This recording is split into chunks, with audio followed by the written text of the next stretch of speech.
जय हिंद दोस्तों, स्वागत है आप सभी का डिसिमल में। ये क्लास है सीटेट 2023 के लिए और इस क्लास में हम लोग एनसीईआरटी का डिस्कशन करेंगे। ये एनसीईआरटी का काफ़ी इंपॉर्टेंट चैप्टर है और ये 7th क्लास के एनसीईआरटी का 9th चैप्टर है, शीतोष्ण घास स्थल में जीवन। तो ये इंपॉर्टेंट है चैप्टर क्योंकि यहाँ पर घास स्थल है और घास स्थल के बारे में सीटेट में क्वेश्चंस आते हैं। तो ये वीडियो काफ़ी इंपॉर्टेंट होनी जा रही है जो लोग सीटेट का एग्ज़ाम देने जा रहे हैं, ठीक है, 2023 में, जो अभी अगस्त में है या फिर उसके बाद भी अगर कोई सीटेट का एग्ज़ाम होगा तो उसके लिए काफ़ी हेल्पफुल होगी ये वीडियो। तो इस वीडियो को पूरा ध्यान से देखिएगा, पूरा चैप्टर हम लोग डिस्कस करेंगे और काफ़ी इंपॉर्टेंट चैप्टर है। यहाँ से क्वेश्चन आ सकता है, क्वेश्चन पहले पूछे भी गए हैं और इन फ्यूचर जो है वो क्वेश्चन आ सकते हैं। देखिए यहाँ पर सबसे पहले तो इस चैप्टर का नाम ही आप ध्यान से देखिए, कह रहे हैं शीतोष्ण घास स्थल में जीवन, ठीक है, शीतोष्ण घास स्थल में जीवन, शीतोष्ण घास स्थल में जीवन की बात हो रही है यहाँ पर। अब देखिए यहाँ पर हम लोग सबसे पहले प्रेयरी के बारे में डिस्कस करेंगे, ठीक है, प्रेयरी के बारे में। और जो नॉर्थ अमेरिका है वहाँ पर प्रेयरी का एरिया है, और जो हम लोग नॉर्थ अमेरिका डिस्कस कर लेंगे, मतलब कि पूरा थोड़ा कनाडा में है, थोड़ा संयुक्त राज्य अमेरिका में है। फिर उसके बाद हम लोग जाएंगे यहाँ पर वनस्पति और प्राणी जात डिस्कस करेंगे, फिर उनके कैसे लोग हैं वहाँ पर उसके बारे में डिस्कशन करेंगे। फिर आगे थोड़ा बढ़ेंगे, फिर यहाँ पर देखिए अब आ गया है ये अफ्रीका। तो अफ्रीका में जो क्या क्या चीज़ें हैं, जैसे वेल्ड की चीज़ें, वेल्ड डिस्कस करेंगे हम लोग यहाँ पर, जलवायु इसकी डिस्कस करेंगे, और फिर वनस्पति एवं प्राणी जाति यहाँ भी डिस्कस करेंगे, निवासी कैसे हैं यहाँ पे, ये सारा डिस्कशन करेंगे। फिर लास्ट में हम लोग जो है क्वेश्चंस दिए हुए हैं, इनको क्वेश्चंस का डिस्कशन करेंगे। फिर ये जो एमसीक्यू दिए हैं और ये मिलान, फिर ये चैप्टर ख़त्म हो जाएगा। चलिए डिस्कशन शुरू करते हैं। देखिए कह रहे हैं कि जिन स्थानों पर पेड़ ही मुख्य वनस्पति होते हैं उन्हें हम वन कहते हैं। तो यहाँ से पहले वन की परिभाषा दी गई है कि जिन स्थानों पर पेड़ ही मुख्य वनस्पति होते हैं उन्हें हम वन कहते हैं, ठीक है, जिन स्थानों पर पेड़ ही मुख्य वनस्पति होते हैं उन्हें हम वन कहते हैं। इसी प्रकार जिस प्रदेश के पादप जीवन में प्रमुखता घास की अधिकता होती है उसे घास स्थल कहते हैं। मतलब कि जहाँ पर पेड़ मुख्य वनस्पति होती है उसे वन बोलते हैं, ठीक है, वन बोलते हैं। और जिस इसी तरह जहाँ पर घास ज़्यादा होगी उसे घास स्थल बोलते हैं। मतलब कि अगर पेड़ ज़्यादा है तो उसे वन बोलेंगे और घास ज़्यादा है तो उसे क्या बोलेंगे, घास स्थल बोलेंगे। पृथ्वी की सतह का लगभग एक चौथाई हिस्सा पृथ्वी की सतह का लगभग एक चौथाई हिस्सा घास स्थल है। यहाँ पनपने वाले पौधों के प्रकार यहाँ की जलवायु एवं मिट्टी पर निर्भर करते हैं। मतलब कि पौधे यहाँ पर जो है कैसे पौधे पनपेंगे उसकी जलवायु और मिट्टी दोनों पर निर्भर करते हैं। तो ये चीज़ इंपॉर्टेंट है कि जलवायु और मिट्टी जो है वो किसके लिए इंपॉर्टेंट है, पनपने वाले पौधों के प्रकार के, मतलब किस प्रकार के पौधे होंगे। सबसे इम्पोर्टेंट है कि वहाँ की जलवायु कैसी है। अगर जलवायु इस तरह की जैसे शुष्क है, वहाँ पर बहुत दूर दूर तक कोई मतलब कभी बारिश ही नहीं होती है, 20 से 30 सेंटीमीटर की बारिश होती है, तो वहाँ पर जैसे रेगिस्तान में पेड़ पौधे होते हैं, कंटीली झाड़ियाँ, बबूल के पेड़, इस तरह की चीज़ें होंगी। मिट्टी वहाँ की रेतीली होगी, तो इस तरह की चीज़ें होंगी। घास स्थल के निर्माण में जलवायु की महत्वपूर्ण भूमिका होती है, इसलिए आमतौर पर जलवायु के आधार पर विश्व के घास स्थलों को दो मुख्य श्रेणियों में बांटा गया है, ठीक है। अब देखो यहाँ पे इंपॉर्टेंट चीज़ आ गई सामने, कह रहे हैं कि विश्व के जो घास स्थल हैं, ठीक है, विश्व के घास स्थलों को दो मुख्य श्रेणियों में बांटा जाता है। कैसा, शीतोष्ण और उष्ण कटिबंधीय घास स्थल जो है, ठीक है, शीतोष्ण प्रदेश के घास स्थल और दूसरा है उष्ण कटिबंधीय प्रदेश। पहला ये हो गया शीतोष्ण प्रदेश के घास स्थल और दूसरा उष्ण कटिबंधीय प्रदेश के घास स्थल।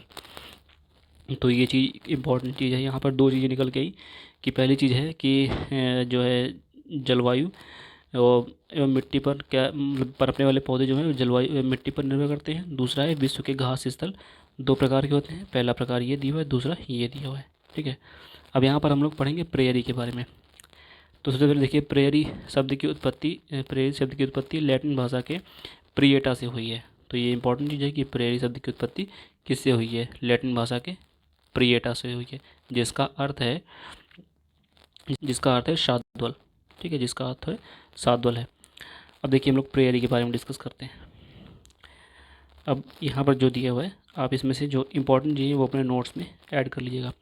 देखिए उत्तरी अमेरिका के शीतोष्ण घास स्थल को प्रेयरी कहते हैं। तो सबसे पहले ये जान लीजिए कि प्रेयरी क्या होता है, ठीक है, प्रेयरी क्या होता है। उत्तरी अमेरिका के शीतोष्ण घास स्थल को प्रेयरी कहते हैं। ये समतल मंद ढलान या पहाड़ियों वाले प्रदेश हैं। कह रहे हैं कि ये समतल मंद ढलान वाले पहाड़ी वाले प्रदेश हैं जहाँ पेड़ कम है, घास अधिक है।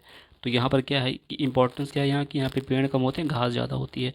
वास्तव में घास का विशाल क्षेत्र है, अधिकांश भाग में प्रेयरी वृक्ष रहित हैं, परंतु निचले मैदानों के निकट नदी घाटियों के साथ साथ यहाँ वन भी पाए जाते हैं। 2 मीटर तक ऊंची घास यहाँ के भूदृश्य की प्रधानता है। तो यहाँ पर कितने मीटर तक की घास हो सकती है पूछ लिया अगर सीटेट में, तो 2 मीटर तक की। ठीक है, इसको नोट कर लीजिए कि प्रेयरी में 2 मीटर तक की घास पाई जाती है। ठीक है, ये इंपॉर्टेंट चीज़ है। वास्तव में ये घास का सागर है। ठीक है, कह रहे हैं कि वास्तव में ये घास का सागर है।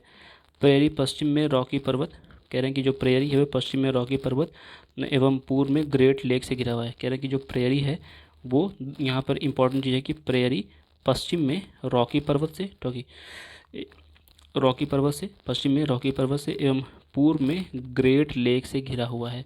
उत्तरी अमेरिका का मानचित्र देखिए, आइए एक बार देख लेते हैं उत्तरी अमेरिका का मानचित्र। ठीक है, ये देखिए उत्तरी अमेरिका का मानचित्र है ये, इसको ज़रा ध्यान से देखिए। अगर आपके पास बुक है तो उसको देख लीजिए, काफ़ी इम्पोर्टेंट मैप है। देखिए ये जो एरिया है, ये एरिया, ये है ना, ये वाला एरिया, ये प्रेयरी वाला है। ठीक है, तो ये प्रेयरी घास स्थल है, यहाँ पर पाया जाता है। और यहाँ पर देखिए, ये देखिए रॉकी पर्वत है, ये रॉकी पर्वत दिखा रहे हैं। ठीक है, ये रॉकी पर्वत है, ये रॉकी पर्वत है। और इधर देखिए ये सुपीरियर झील है, ये हुरन झील है, ये विनिपेग झील है। ठीक है, ये सारी झीलों के नाम लिख लीजिए। और यहाँ पर सास्केचुआन नदी है। ठीक है, ये ग्रेट बियर झील है, ग्रेट स्लेव झील है, पीस नदी है।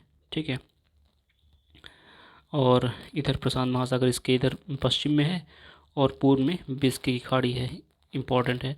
और इधर इधर प्रशांत महासागर है, इधर अटलांटिक महासागर है। ये सारी चीज़ें इम्पॉर्टेंट है। इधर उत्तर में, दक्षिण में इधर मैक्सिको की खाड़ी है। ठीक है, ये सारी इंपॉर्टेंट चीज़ें। ये हडसन की खाड़ी है, ये लेब्राडोर सागर है, इधर ये ग्रीनलैंड है। तो ये सारी इंपॉर्टेंट चीज़ें हैं, इनको आप जो है अपने नोट्स में ऐड कर लीजिए। ठीक है, मैप देखने को बोला था, मैप देख लिया। अब आगे आप देखेंगे कि प्रेरी संयुक्त अमेरिका कनाडा के कुछ भागों तक फैला हुआ है। हाँ बिल्कुल सही बात है कि जो ये कनाडा है, ये देखो मेन लाइन है, बाउंड्री, ये बाउंड्री है, इधर कनाडा है, इधर अमेरिका है। तो ये प्रेयरी जो है देखिए यहाँ तक कनाडा तक गया हुआ है ना, ये कनाडा तक गया हुआ है।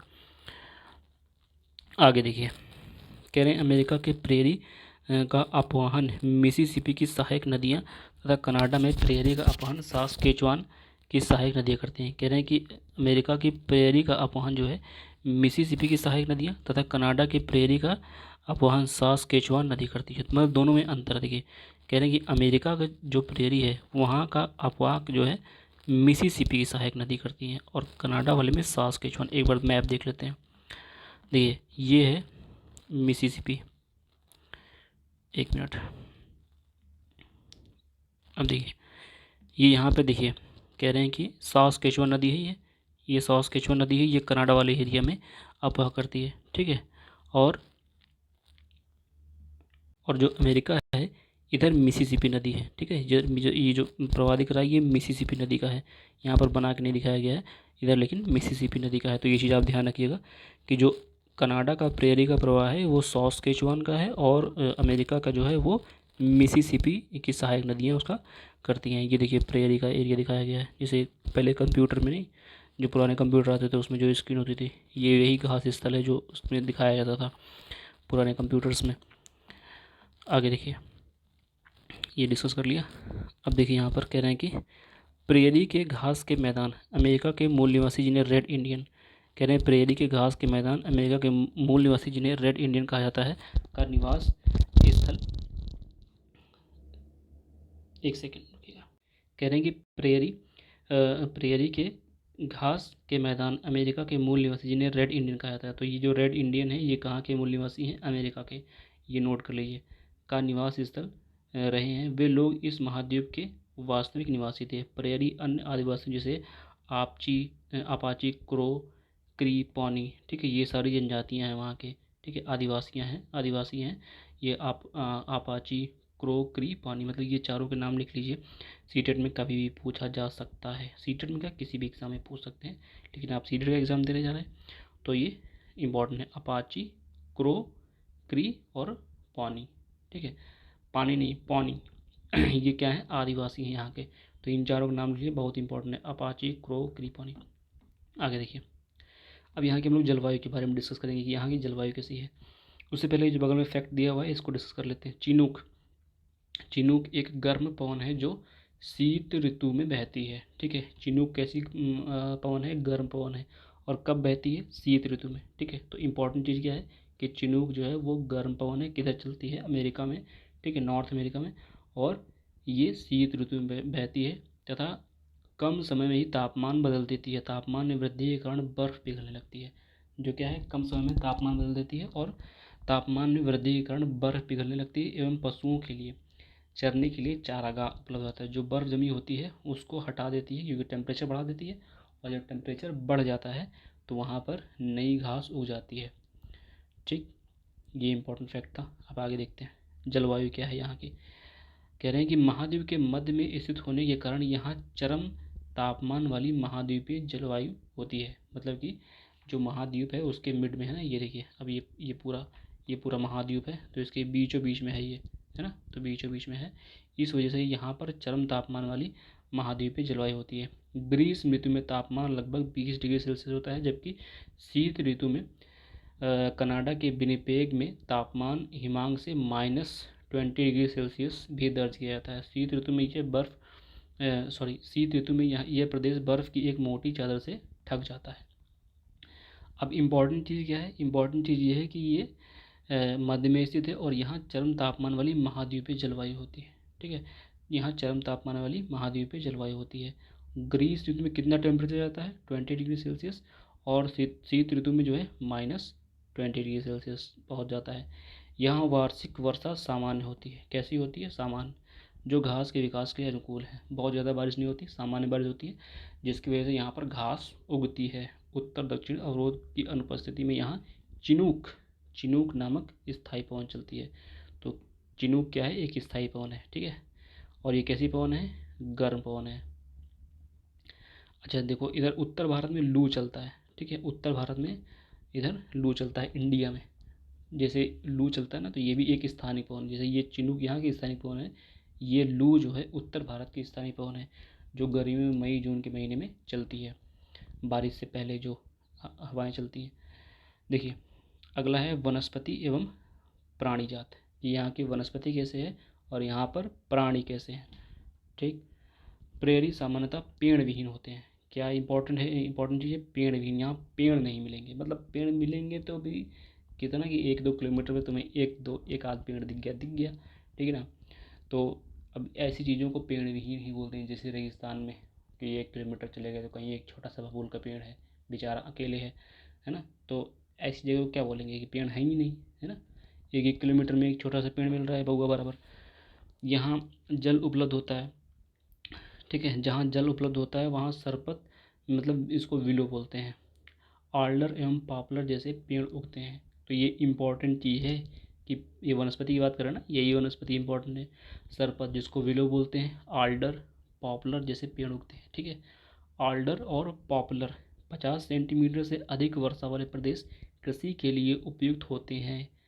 तो अगर सीटेट में पूछा जाए कि कृषि के लिए उपयुक्त क्षेत्र की क्या विशेषता होनी चाहिए, तो कम से कम वहाँ 50 सेंटीमीटर से अधिक वर्षा होनी ही चाहिए, क्योंकि यहाँ की मिट्टी उपजाऊ होती है। यद्यपि इस क्षेत्र की मुख्य फसल क्या है, मक्का है, जबकि अन्य दूसरी उगाने वाली फसलें से आलू हो गई, सोयाबीन हो गई, कपास हो गई, अल्फाल्फा, 4 ये है फसलें हैं। इनको लिख लो अपने नोट में, आलू, सोयाबीन, कपास, अल्फाल्फा। और सोयाबीन, कपास और अल्फाल्फा के बारे में गूगल करके कुछ चीज़ें 2-4 लाइन लिख लीजिए, ताकि इसके अलावा भी अगर सोयाबीन के बारे में कोई क्वेश्चन पूछ ले सीटेट में तो वो लिख पाओ, कपास के बारे में पूछ ले, अल्फाल्फा के बारे में पूछ ले, तो चीज़ें लिख पाओ। जिन क्षेत्रों में वर्षा काफ़ी कम एवं अनिश्चित होती है वहाँ पैदा होने वाली घास छोटी एवं नुकीली होती है। जिन क्षेत्रों में क्या होता है कि वर्षा काफ़ी कम होगी वहाँ पर घास कैसी होगी, घास छोटी एवं नुकीली होती है। ये प्रदेश मवेशियों को पालने के लिए उपयुक्त होते हैं। ये प्रदेश मवेशियों को पालने के लिए उपयुक्त होते हैं। विशाल मवेशी फार्म को रेंच एवं उसकी देखभाल करने वाले लोग को काउबॉय बोलते हैं। ठीक है, काउबॉय। रेंच अगर पूछ ले क्या होता है तो विशाल मवेशी फार्म, एक जानवरों को रखने के लिए एक फार्म होता है जिसको रेंच बोलते हैं। ये शब्द लिख लो। काउबॉय क्या होते हैं, उसकी जो रेंच है वहाँ पे जो मवेशी रह रहे हैं, मतलब जो जानवर रह रहे हैं, उनकी देखभाल करने वाले लोग को काउबॉय बोलते हैं, काउबॉय। आगे देखिए, ये देखिए चित्र दिया हुआ है, ये लड़का देखिए, ये काउबॉय है। इसे टोपी लगा रखा है, जैकेट वगैरह पहन रखी है, जीन्स पहन रखा है ना। ये घोड़े अपने इसने रखे होंगे यहाँ पर। आगे देखिए, बाइसन या अमेरिकी भैंस।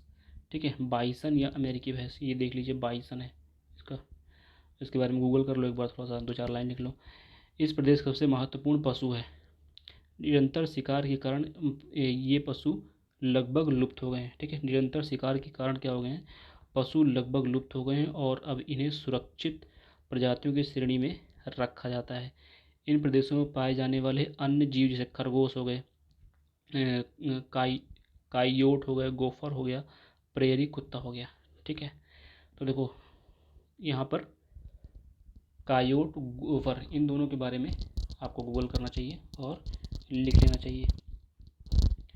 आगे देखिए, यहाँ के आप देखेंगे लोग कैसे हैं। ठीक है, लोगों के बारे में अब देखिए, इस प्रदेश के लोग काफ़ी जो है परिश्रमी होते हैं। अपने विपुल प्राकृतिक संसाधनों के उपयोग के लिए इन्होंने प्रौद्योगिकी का सफलतापूर्वक विकास कर लिया है। विश्व के 2 सबसे अधिक विकसित देश संयुक्त राज्य अमेरिका एवं कनाडा में ये प्रदेश स्थित है। ठीक है, प्रेयरी वाली बात कर रहे हैं। कृषि के वैज्ञानिक विधियों जैसे ट्रैक्टर हो गया, हार्वेस्टर हो गया, कंबाइन हो गया के उपयोग से उत्तर अमेरिका सबसे बड़ा खाद्यान्न उत्पादक बन गया है। गेहूं के अत्यधिक उत्पादन के कारण प्रेयरी को विश्व का धान्यागार भी कहा जाता है। तो अगर पूछा जाए कि विश्व का धान्यागार किसे कहा जाता है, तो प्रेयरी को विश्व का धान्यागार भी कहा जाता है। दुग्ध उत्पादन एवं अन्य प्रमुख उद्योग हैं यहाँ के। ठीक है, दूध उत्पादन भी होता है और अन्य प्रमुख उद्योग है। डेयरी क्षेत्र ग्रेट लेक से पूर्व में अटलांटिक तक फैला हुआ है। तो जो डेयरी क्षेत्र है, ठीक है, डेयरी क्षेत्र पूर्व में अटलांटिक तक फैला हुआ है। ग्रेट लेक से लेकर के पूर्व में अटलांटिक तक फैला हुआ है। अब देखिए, दुग्ध उत्पादन एवं व्यापक स्तर पर कृषि दोनों खाद्य प्रक्रम उद्योगों को बढ़ावा दे रहे हैं। कोयला एवं लोहा जैसे खनिज पदार्थों के विशाल भंडार, सड़क, रेल एवं नहर की समुचित व्यवस्था के कारण इस क्षेत्र का सबसे बड़ा औद्योगिक प्रदेश बन गया है। ठीक है, अब देखिए यहाँ पर इंपॉर्टेंट फैक्ट है, ये इसमें ज़्यादा कुछ खास चीज़ नहीं है। संयुक्त राज्य अमेरिका के प्रेरी में प्रमुख नगर शिकागो हैं, मिनियापोलिस है। ठीक है, मिनियापोलिस है, इंडियापोलिस है, कंसास हैं, डेनवर हैं। ठीक है, ये इंपॉर्टेंट शहर है, इनको लिख लीजिए। कनाडा के प्रेरी के प्रमुख नगर जो हैं एडमोंटन है और सैस्काटून है, कैलगरी हैं और विनिपेग हैं। ये सारे इंपॉर्टेंट शहर हैं। ठीक है, इनके नाम जो है आप लिख लीजिए। आगे देखिए, अब हम लोग डिस्कस करेंगे वेल्ड के बारे में। ठीक है, वेल्ड के बारे में अब जो डिस्कशन हो हमारा वो है उत्तरी अमेरिका का हो गया। ठीक है, अब हम लोग जो है इधर आएंगे, कहाँ, अफ्रीका की तरफ। ठीक, अब देखिए कह रहे हैं कि दक्षिण अफ्रीका के शीतोष्ण घास स्थल को वेल्ड कहते हैं। तो वेल्ड क्या है, दक्षिण अफ्रीका के शीतोष्ण घास स्थल को। ठीक है, और ऊपर क्या लिखा था, ऊपर जो अमेरिका के लिए लिखा था एक बार देख लेते हैं। देखिए, उत्तर अमेरिका के शीतोष्ण घास स्थल को, ठीक है, उत्तर अमेरिका के शीतोष्ण घास स्थल को प्रेयरी कहते हैं। और यहाँ क्या लिखा है लाइन, यहाँ की लाइन देखिए, ये भी शीतोष्ण घास स्थल है। ठीक है, क्यों, क्योंकि चैप्टर का नाम ही था शीतोष्ण घास स्थल में जीवन। ठीक है, अब आगे देखिए, कह रहे हैं कि दक्षिण अफ्रीका के शीतोष्ण घास स्थल को वेल्ड कहते हैं। वेल्ड 600 मीटर से 1000 मीटर तक की विभिन्न ऊंचाई वाले उर्मिल पठार होते हैं। ठीक, यह डेकेंसबर्ग पर्वत से घिरा है। इसके पश्चिम में कालाहारी रेगिस्तान है और पूर्व में उच्च वेल्ड स्थित है। इसकी ऊंचाई कुछ स्थानों पर 1600 मीटर से भी अधिक है। अफ्रीका का मानचित्र देखिए। अब देखिए यहाँ पर अफ्रीका का मानचित्र देख लेते हैं एक बार। ये देखिए कहाँ गया, ये वेल्ड है, ठीक है। देखिए यहाँ पर 2-3 इंपॉर्टेंट चीज़, जैसे लिम्पोपो नदी है, ठीक है, ये ऑरेंज नदी है, ये किम्बरले है, ये जोहान्सबर्ग है, ये डेकेंसबर्ग है, ठीक है। तो ये सारी इंपॉर्टेंट चीज़ें हैं। इधर हिंद महासागर मिल जाएगा, इधर आपको अटलांटिक महासागर मिल जाएगा, ठीक। तो ये वेल्ड वाला रीजन है, ठीक है। यहाँ पर इंपॉर्टेंट 2 नदियाँ हैं, एक लिम्पोपो नदी है, दूसरी ऑरेंज नदी है, ठीक है। लिम्पोपो नदी और दूसरी ऑरेंज नदी। जोहान्सबर्ग, जैसे अगर आपने एनवायरनमेंट पढ़ा होगा तो जोहान्सबर्ग के बारे में कुछ ना कुछ पढ़ा होगा। किम्बरले, ठीक है, यहाँ पर हीरे की खान वगैरह होती हैं। आगे बढ़ते हैं। देखिए आगे, वेल्ड से घिरे देशों के नाम बताइए, ठीक है। तो आपको ये होमवर्क है कि वेल्ड से देश कितने घिरे हैं। आपके पास वर्ल्ड मैप होगा, तो वेल्ड से कितने देश घिरे हैं उनको आप जो है बताइए कि वेल्ड से कितने देश घिरे हैं। ऑरेंज एवं लिम्पोपो नदी की सहायक नदियाँ इस प्रदेश को सींचती हैं, मतलब जो ऑरेंज नदी है और दूसरी नदी कौन सी है, लिम्पोपो नदी, इन दोनों की जो सहायक नदियाँ हैं, ठीक है, ट्रिब्यूटरीज जितनी हैं, इनको वेल्ड को सींचती हैं। यहाँ पर जो सिंचाई होती है एक तरह से, बाकी पानी की पूर्ति है, ये दोनों नदियों की सहायक नदियाँ करती हैं। एक फैक्ट ऊपर दिया हुआ है, देखिए दक्षिण अफ्रीका अफ्रीका के ब्रिटिश उपनिवेश बनने से पहले ये वेल्ड नाम डच अधिवासियों द्वारा दिया गया था। तो एक इम्पॉर्टेंट चीज़ है। अब देखिए ये एक बार मैप देख लेते हैं। देखिए इधर अटलांटिक महासागर है, ठीक है, ये अटलांटिक महासागर, इधर ये भूमध्य सागर है, ठीक है। ये कर्क रेखा इधर से होकर जा रही है, ठीक है। आप ये भी देख लीजिए कर्क रेखा कितने देशों से होकर जाती है, अफ्रीका के कितने देशों से कर्क रेखा होकर गुजरती है, ये भी आप एक बार फैक्ट जो है ढूंढ लेना, ठीक है। ये 0 डिग्री लाइन है, कितने देशों से होकर जाती है, कौन कौन से देश हैं, ये सारी चीज़ें हैं। ये मकर रेखा है, कितने देशों से होकर जाती है, ठीक है, ये भी लिख लीजिएगा। और ये एक ऐसा कॉन्टिनेंट है, मतलब जिसे तीनों, देखो ये तीनों जो कर्क रेखा भी है, भूमध्य रेखा भी है और मकर रेखा, तीनों रेखाएं जाती हैं, ठीक है। ऐसी चीज़ें और किसी देश के साथ नहीं है, मतलब सॉरी देश कह रहा हूँ, कॉन्टिनेंट के साथ नहीं है कि तीनों रेखाएं जाती हों, ये अफ्रीका से तीनों जाती हैं। अब यहाँ की जलवायु के बारे में देख लेते हैं। हिंद महासागर के प्रभाव के कारण वेल्ड की जलवायु नम होती है। तो कैसी जलवायु, नम जलवायु। शीत ऋतु ठंडी एवं शुष्क होती है। इस दौरान तापमान 5 डिग्री सेंटीग्रेड से 10 डिग्री सेल्सियस के मध्य रहता है एवं जुलाई सबसे अधिक ठंडा महीना होता है। जुलाई क्या है, सबसे अधिक ठंडा महीना होता है। अगर आपसे पूछ लें कि वेल्ड में कौन सा महीना, वेल्ड दक्षिण अफ्रीका के वेल्ड में सबसे ठंडा महीना कौन सा होता है, तो एक कठिन क्वेश्चन बन सकता है। जुलाई सबसे अधिक ठंडा महीना होता है, ठीक है। ग्रीष्म ऋतु अल्पकालिक एवं गर्म होती है। ग्रीष्म ऋतु अल्पकालिक एवं गर्म होती है और ग्रीष्म ऋतु में जोहान्सबर्ग का तापमान लगभग 20 डिग्री सेंटीग्रेड सेल्सियस दर्ज किया जाता है, ठीक है। एक नॉर्मल टेम्परेचर है, अपने लोगों के लिए तो बहुत नॉर्मल है। जहाँ 42 डिग्री सेल्सियस या 40 डिग्री सेल्सियस चला जाता है गर्मियों में, तो इन लोग का आधा ही रहता है, तो हम लोग के लिए तो ठंडी ही है वो। अब कह रहे हैं वेल्ड क्षेत्र में वर्षा नवंबर से फरवरी के बीच ग्रीष्मकालीन महीनों में होती है। तो फरवरी, जो यहाँ वर्षा होती है वेल्ड में, नवंबर से फरवरी के बीच होती है। ये वेल्ड के तटों पर गर्म महासागरीय जलधारा प्रवाहित करने के कारण होता है। ये वेल्ड के तटों पर गर्म महासागरीय जलधारा प्रवाहित करने के कारण होता है। यदि शीत ऋतु में जून से अगस्त तक के महीनों में वर्षा कम होती है तो यह क्षेत्र सूखाग्रस्त हो सकता है, ठीक है। कह रहे हैं कि यदि शीत ऋतु में जून से अगस्त तक के महीनों में वर्षा कम होती है तो ये क्षेत्र सूखाग्रस्त हो सकता है। तो सूखाग्रस्त क्यों हो सकता है कि अगर शीत ऋतु में, मतलब कि जून से अगस्त इधर ठंडी पड़ती है, महीनों में कम वर्षा होती है, तो ये सूखाग्रस्त हो सकता है। अब यहाँ पर पढ़ते हैं वनस्पति और प्राणी जात के बारे में, ठीक है। वनस्पति कैसे यहाँ पर पेड़ पौधे पाए जाते हैं और किस तरह के जानवर पाए जाते हैं, इनके बारे में। देखो एक जानवर तो यहीं चढ़ा बैठा है, तेंदुआ है, ठीक है। तो मतलब इसका मतलब तेंदुआ इधर मिलता है।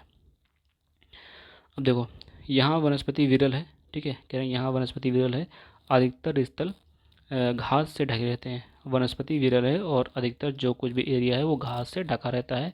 लाल घास वेल्ड की झाड़ियों में पैदा होती है। तो पूछ लें कि लाल घास, ठीक है, कहाँ मिलेगी, किस कॉन्टिनेंट में चले जाएं तो लाल घास मिल जाएगी। अगर सीक्रेट में से पूछ ले कि कौन से महाद्वीप में लाल घास मिल सकती है, कहाँ चले जाएं, तो लाल घास कहाँ मिलेगी आपको, जो है अफ्रीका में, और घास वेल्ड की झाड़ियों में पैदा होती है। बबूल, मारोला ऊंचे हुए वेल्ड में उगे दिखाई देते हैं। ठीक है,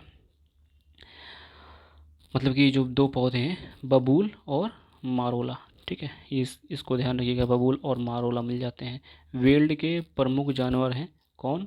शेर हैं, तेंदुआ हैं, चीता हैं, कुड़ू हैं। ठीक है, शेर, तेंदुआ, चीता, कुड़ू। देखो बाघ नहीं लिखा है कहीं, बाघ से कन्फ्यूज मत हो जाना कि अगर दे दें सीटेड की यहाँ ये जानवर मिलते हैं, बाघ भी लिख दें तो बाघ वाला ऑप्शन जो है वो एलिमिनेट कर देना। बाघ नहीं मिलता, शेर मिलेगा, तेंदुआ मिलेगा, चीता मिलेगा, कुड़ू मिलेगा। ठीक है, अभी चीता जो है इंडिया में लाए गए थे, तो आप बता सकते हो कि किस नेशनल पार्क में चीतों को रखा गया था। ठीक है, और कितने चीते लाए गए थे। अब यहाँ के निवासियों के बारे में देखिए, वेल्ड पशुपालन एवं खनन के लिए प्रसिद्ध है। किसके लिए? पशुपालन और खनन के लिए प्रसिद्ध है।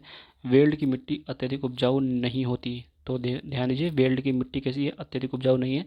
यहाँ यद्यपि यहाँ जहाँ भूमि उपजाऊ भूमि है वहाँ फसल उगाई जाती है। मतलब कि कह रहे हैं कि वेल्ड की भूमि जो है ज़्यादा उपजाऊ तो नहीं है, लेकिन जहाँ उपजाऊ हो है थोड़ी बहुत भी, वहाँ फसल उगाई जाती है। क्या होता है? यहाँ मक्का होता है, गेहूँ होता है, ज्वार होता है, अखरोट होता है, आलू होता है। ठीक है, यहाँ की मुख्य फसलें हैं तंबाकू, गन्ना और कपास जैसी नकदी फसलें भी उगाई जाती हैं। नकदी फसलें, तो ये लिख लो कि ये नकदी फसलें हैं। ठीक है, ये नकदी फसलें उगाई जाती है, ये तो ठीक है, लेकिन तंबाकू, गन्ना और कपास ये तीनों नकदी फसलें हैं, ये भी जान लो। ठीक है, कि ये तीनों नकदी फसलें हैं। आगे देखिए, भेड़ पालन यहाँ के लोगों का मुख्य व्यवसाय है। भेड़ मुख्यतः ऊन के लिए पाली जाती हैं। इससे वेल्ड में ऊन का उद्योग जो है विकसित हुआ। और मोरिनो मोरिनो भेड़ एक लोकप्रिय प्रजाति है। अगर पूछ लें कि मोरिनो किसकी प्रजाति है, भेड़ की, भैंस की, बकरी की, ठीक है, या फिर गेंडे की, ऐसे कुछ भी पूछ सकते हैं, तो ध्यान रखिए कि भेड़ की। ठीक है, भेड़ की प्रजाति है और ये कहाँ पाई जाती है? वेल्ड वाले रीजन में। तथा दुग्ध उत्पादन यहाँ का महत्वपूर्ण व्यवसाय है।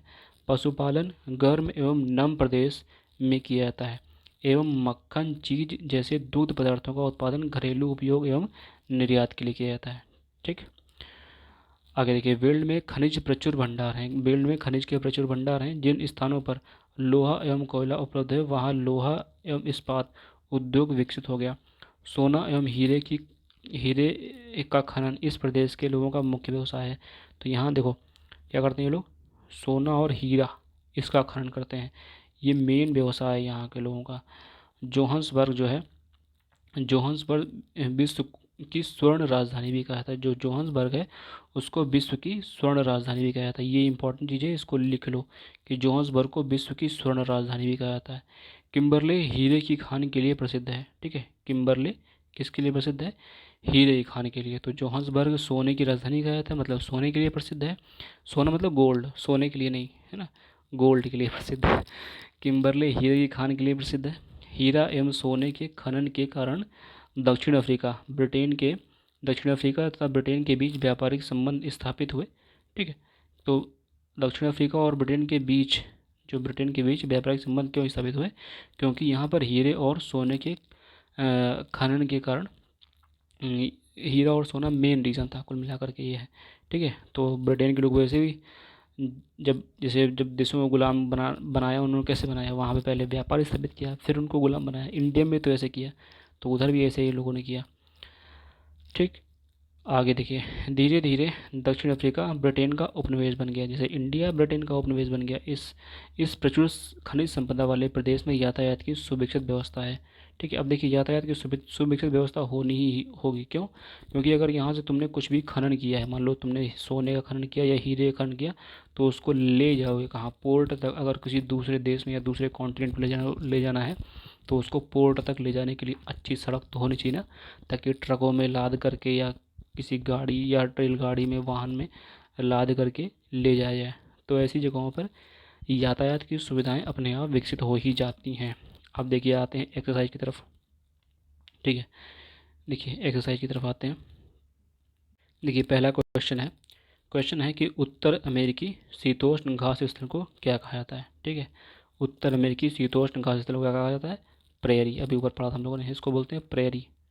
ठीक है, प्रेयरी। दूसरा क्वेश्चन है, उत्तर अमेरिकी घास स्थल के पशु चारागाह को क्या कहा जाता है? प्रेयरी चारागाह इसको बोलते हैं, ठीक है। यहीं पे आगे लिख दो प्रेयरी, प्रेयरी चारागाह, ठीक है। वेल्ड को अपवाहित करने वाली नदियों के नाम बताएं। दो नदियां हम लोगों ने देखी थी अभी, लिम्पोपो, ठीक है। ये क्वेश्चन है कि वेल्ड को अपवाहित करने वाली नदियों के नाम बताइए। क्वेश्चन यहाँ पे हो जाएगा लिम्पोपो, ठीक है, लिम्पोपो, और दूसरी है ऑरेंज नदी, ठीक है, ऑरेंज, ऑरेंज नदी। दो नदियों के नाम ध्यान रखिएगा। वेल्ड में वर्षा ऋतु कब आती है, ठीक है, वेल्ड में वर्षा ऋतु कब आती है, ये देखिए जून से अगस्त में पढ़ा था ना, जून से अगस्त में वर्षा ऋतु कब आती है, जून से अगस्त में, ठीक, जून से अगस्त में। दक्षिण अफ्रीका घास स्थल के लोगों का मुख्य व्यवसाय क्या है। देखो भेड़ पालन हम लोगों ने पढ़ा था ना, मोरेना भेड़ करके एक नाम था, ठीक है। तो यहाँ पे क्या है, भेड़ पालन, ठीक है, भेड़ पालन। और मोरेना एक भेड़ का नाम पड़ा था, प्रजाति है, भेड़ की प्रजाति है, ठीक। अब देखिए मिसिसिपी नदी अपवाहित करती है कहाँ पर, तीन ऑप्शन दिए हुए हैं, कनाडा में, अफ्रीका में, संयुक्त राज्य अमेरिका में। तो आपको बताना है कहाँ पे है, ठीक है। तो ये राइट आंसर होगा संयुक्त राज्य अमेरिका में। एक बार मैप देख लीजिए ऊपर वाला। डेकेंसबर्ग पर्वत किसके पश्चिम में है, जो डेकेंसबर्ग पर्वत है किसके पश्चिम में है, यहाँ पर प्रेयरी है, वेल्ड है, पम्पास है। तो राइट आंसर होगा वेल्ड, ठीक है, वेल्ड, वेल्ड के पश्चिम में है। मोरिना प्रजाति को पूछ लिया ना, मोरिना प्रजाति किसकी है, भेड़ की प्रजाति है। किम्बरले किसके लिए प्रसिद्ध है, ठीक है, किम्बरले जो है वो हीरे के लिए प्रसिद्ध है, ठीक है। और जो सोने के लिए प्रसिद्ध था वो क्या है, ठीक है, सोने के लिए प्रसिद्ध था वो क्या है, उसको आप कमेंट बॉक्स में लिखिए कि सोने के लिए कौन सा एरिया प्रसिद्ध है जिसको स्वर्ण राजधानी कहा जाता है। अब देखिए काउबॉय कहाँ है, काउबॉय प्रेयरी में मिलेंगे, ठीक है। ऊपर देखिए जाके सोना, सोना आपको मिलेगा जोहान्सबर्ग में, ठीक है, सोना आपको कहाँ मिलेगा, जोहान्सबर्ग में, ठीक। और कुड़ू क्या है, कुड़ू, कुड़ू ये आपको मिलेंगे वेल्ड में, ठीक है, कुड़ू एक जानवर है। चिनूक जो है ये गर्म पवन है, ठीक है, चिनूक जो है गर्म पवन है। फिर कोयला ये लौह इस्पात में यूज़ किया जाता है, ठीक है। तो ये प्रेरियों का विश्व का धान्यागार कहा जाता है। कारण बताइए, वेल्ड में ऊनी उद्योग विकास का कारण बताइए।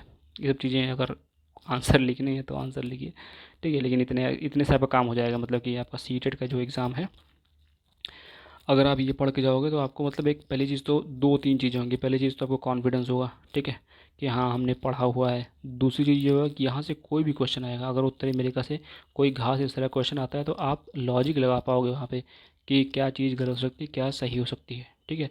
अब अगर कुछ नहीं पता होगा तो फिर वहाँ जाके तुक्का मारेंगे। अब ठीक है, जैसे KVS का एग्ज़ाम था, ठीक है, तो वहाँ से NCERT से उस एग्ज़ाम में कई क्वेश्चन आए थे। NCERT जो रिमझिम वगैरह हैं वहाँ से आई थी, और यहाँ 7th क्लास की NCERT जो ज्योग्राफी है यहाँ से आई थी, ठीक है।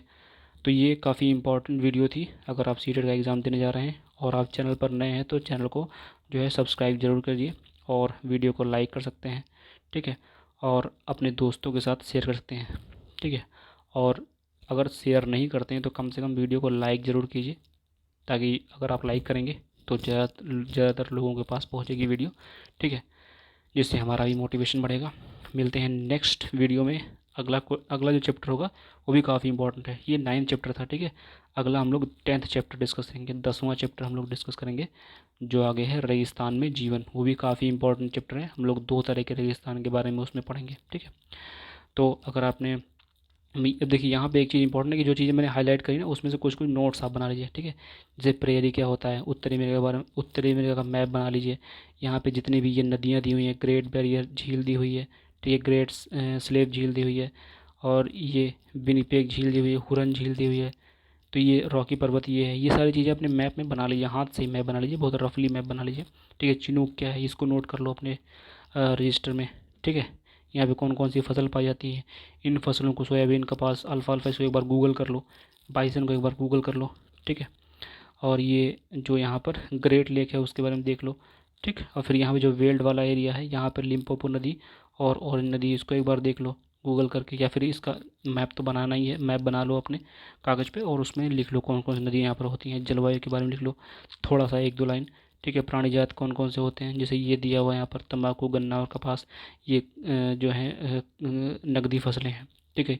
ये कुड़ू क्या होता है, अगर पूछ ले सीटेट में कुड़ू क्या होता है, ठीक है, कुड़ू क्या है, पक्षी है, जानवर है, तो पता होना चाहिए कुड़ू क्या है, जानवर एक बार गूगल करके देख लो, ठीक है। ये एक साइड लगा लो। तो इतना आपके लिए काफ़ी हेल्पफुल होगा सीटेट में। ठीक है, मिलते हैं नेक्स्ट वीडियो में, तब तक के लिए धन्यवाद।